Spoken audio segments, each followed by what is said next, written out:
con el tema del aumento del transporte que ha dispuesto el Ejecutivo Municipal, que, Sí. bueno, lo que caractericé antes, queríamos escucharte a vos, sí, en relación a este tema. Yo, a ver, un par de reflexiones. El miércoles 3 de abril, Sí, a 10 días de cuando se produjo el aumento del boleto, que fue el sábado pasado, el miércoles 3 de abril decía, en esa sesión se aprobó la prórroga de la emergencia en transporte. Esa sesión comenzó a la siesta porque había una serie de cosas con las que teníamos divergencias, digamos. Finalmente llegamos a un punto común. La divergencia central estaba planteada en torno a una posibilidad que se le daba a la empresa de trasladarle a la municipalidad 15 trabajadores.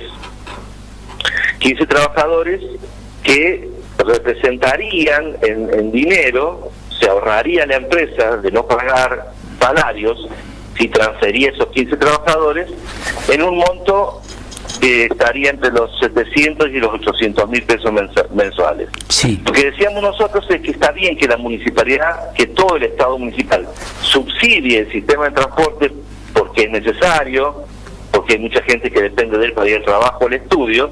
Lo que no es admisible es que le subsidiemos también la ganancia a la empresa. claro. Si hay crisis, hay crisis para todos, claro. como decía Jauretche, Sí. o el invierno es para todos, o es para todos la cobija o es para todo el invierno, esa era la frase que usaba Jauretche. Sí, está claro. Entonces, ¿qué es lo que hicimos? Logramos incorporar una cláusula que decía, bueno, está bien, si está la posibilidad de que se le transfiera 15 trabajadores a la municipalidad, pero si le transfiere esos trabajadores, se le reduce el subsidio que recibe la empresa, Sí, en una proporción igual.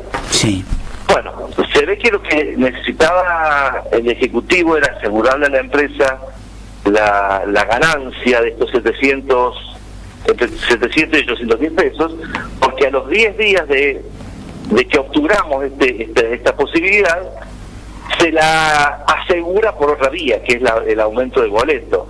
Son casi 5 pesos por boleto, hay aproximadamente unos 5.000 boletos portados por día. Si multiplicamos 5 por 5.000 por 30 días del mes, nos da 750 mil pesos mensuales, que es lo que estaba pretendiendo la empresa de utilidades, digamos. sí. Esto yo lo digo en un texto que escribí ayer. Me parece que constituye una cuádruple estafa para los mercedinos, una cuádruple estafa. Primero, por el pésimo servicio que seguimos recibiendo, en diseño de recorridos, en frecuencias y demás.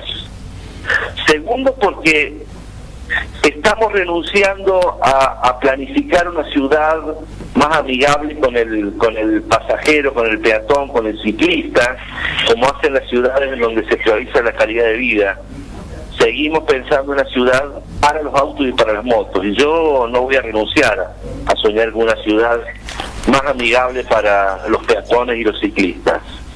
Sí, Aunque los números no cierren de acuerdo a los cálculos oficiales, yo sigo pensando en una ciudad en donde el auto y la moto sea la última opción para moverme. Que primero tenga un servicio de pasajeros robusto, que tenga la posibilidad de moverme en bicicleta, y por eso insistimos en un esquema de ciclovías y demás. El tercer componente de la cuádruple estafa que yo digo sí, se constituye con la tragedia cotidiana del caos vehicular. Esto es polución, esto es contaminación sonora, esto es siniestros viales que terminan con la vida de mercedinos o los mantienen confinados en salas de hospital o en salas de rehabilitación.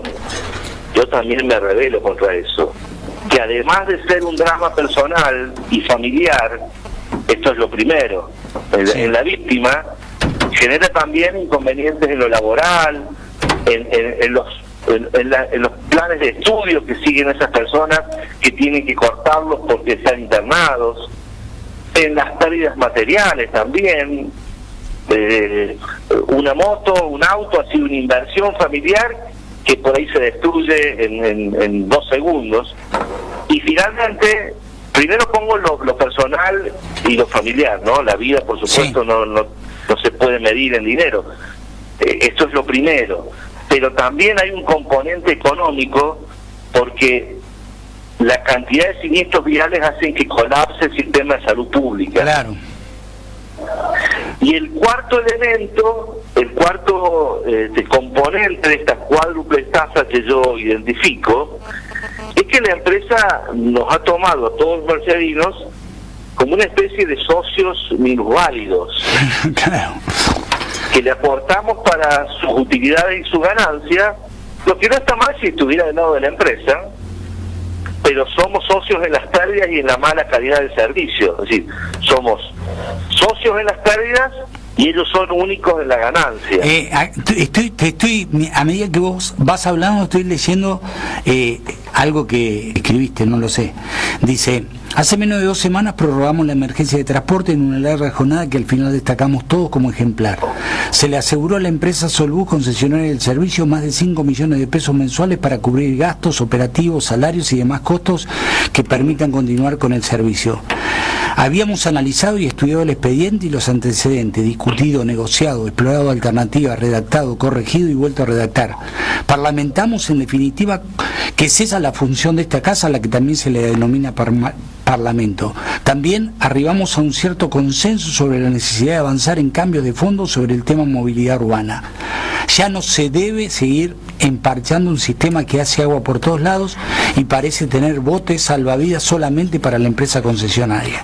El nuevo valor de casi 26 pesos representa un 25% de aumento y cayó como un mazazo a semana y media de la prórroga de la emergencia. La relación entre el DEN, el Honorable Consejo Deliberante, y las empresas en plural, porque además de Solbus pasa algo parecido con la concesionaria del estacionamiento medido, es incalificable, pero remite con fuerza a lo que mantiene el Ejecutivo Nacional con el Fondo Monetario Internacional. El Ejecutivo Nacional con el Fondo Monetario Internacional. Tanto el gobierno nacional como el local son fuertemente condicionados por organizaciones inflexibles. Los poderes ejecutivos no reaccionan y las respectivas mujeres que comandan cada caso avanzan sin resistencia, descontroladas, y el apriete parece no tener fin. Especie de vampiros insaciables y envalentonados porque no tienen resistencia. A cada pedido reciben un sí señora, y si hay algún no por ahora, ese por ahora dura exactamente 10 días. Bueno, y seguís diciendo lo que estabas diciendo vos, pero me pareció que era de una contundencia tal que debía de alguna manera leerlo y hacerlo conocer, ¿sí? Por si alguno no lo sabía, ¿sí? Sí, mientras abordaba este tema y me sentaba a organizar mis ideas en el escrito, encontraba ese punto de contacto entre lo que nos pasa en el ámbito local con lo que pasa en el ámbito nacional, ¿no? Sí. En donde nos presentan un argumento de que no hay otro camino, como que no hay otra alternativa, y yo me niego a eso. Yo no digo que tenga la verdad. Yo he tirado un par de ideas, hemos tirado muchas personas, muchos dirigentes desde mi partido se han planteado algunas alternativas. Sí, claro. Que pueden ser viables, pueden ser modificables. Lo que no puedo aceptar es que me digan que lo que está es el único camino, la única salida posible. Yo me niego a eso. Además no es cierto, digamos, vos y yo sabemos que además que no es cierto. Y además, Alberto, porque la realidad nos indica que justamente lo más adecuado va por el camino contrario. Hay un elemento nuevo, esto lo venimos planteando hace muchos años. Sí. Vos sabés porque lo hemos conversado hace tiempo. Digamos, la necesidad de dejar de poner parches a lo que hay, barajar y dar de nuevo. Sí. Lo que ha aparecido en los últimos 2 meses es algunos elementos de la realidad que fundamentan la necesidad de cambio. Por ejemplo, en el ámbito provincial, en donde las empresas del interurbano recibieron del gobierno de la provincia un subsidio para pagar los salarios y los trabajadores denuncian que no se les ha depositado, nos pone frente al contexto de decir, ¿vamos a ser siempre rehenes de las empresas de transporte? ¿O vamos a encontrar alguna alternativa para salir de esa trampa. Pablo, me tenés que reconocer algo en esto, porque además se lo dije a la misma señora. Yo te dije que esto con esta empresa iba a pasar porque conozco a la dueña y sé cómo, absolutamente, y sé cómo se maneja. Entonces yo sabía que esto inexorablemente iba a pasar. Que yo no conozco a la señora, por más esfuerzo, la misma versión que vos me manifestabas en ese momento de los trabajadores. Por más esfuerzo que visto, claro, los conflictos que se producían en la ciudad de San Luis. Entonces, estaban como los indicios dados para que esto pasara. Pero insisto, más allá de la particularidad de esta empresa, sí, es una situación en la que estamos entrampados todos, con todas las empresas de transporte. Claro, claro. Porque además la crisis los acorrala más a ellos, que a la vez acorralan más al Estado para tratar de obtener mejores o mayores ventajas, ¿no? Claro. Pablito, seguimos con este tema, no sé cómo, digo, ¿ya es cosa juzgada esto o se puede hacer algo?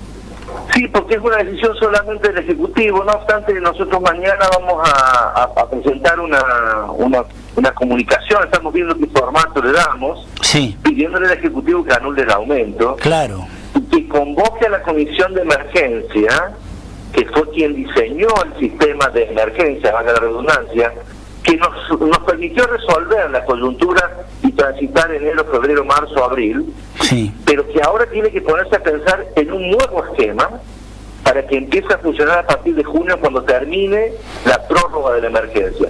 Pues si no, el 30 de junio vence la prórroga de la emergencia. El 1 de julio nos vamos a ver la cara de nuevo, a ver por dónde salimos. claro.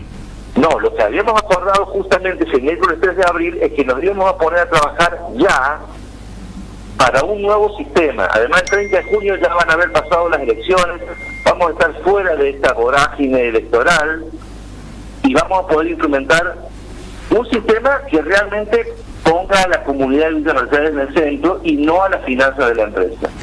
Así que vamos a pedir que se anule el aumento, que se convoque en carácter de urgente y de estado de trabajo permanente para pensar un nuevo sistema. La imagen que creo que yo la planteé en estos términos que te lo voy a decir ahora, y me pareció que había acuerdo en todos los compañeros concejales que era lo que había que hacer, no había acuerdo en el tiempo, por eso que se pasó para junio, es hay que darle una patada a la mesa para que las piezas se acomoden de nuevo. No podemos seguir moviendo una piecita, poniendo un parchecito. Hay que darle una patada a la mesa para reconfigurar todo el sistema. Claro. Pablo, te agradezco mucho y vamos a estar atentos con todo lo que se vaya resolviendo de ahora en más. ¿Te parece? Abrazo, Alberto. Gracias, adiós. Pablo Murac.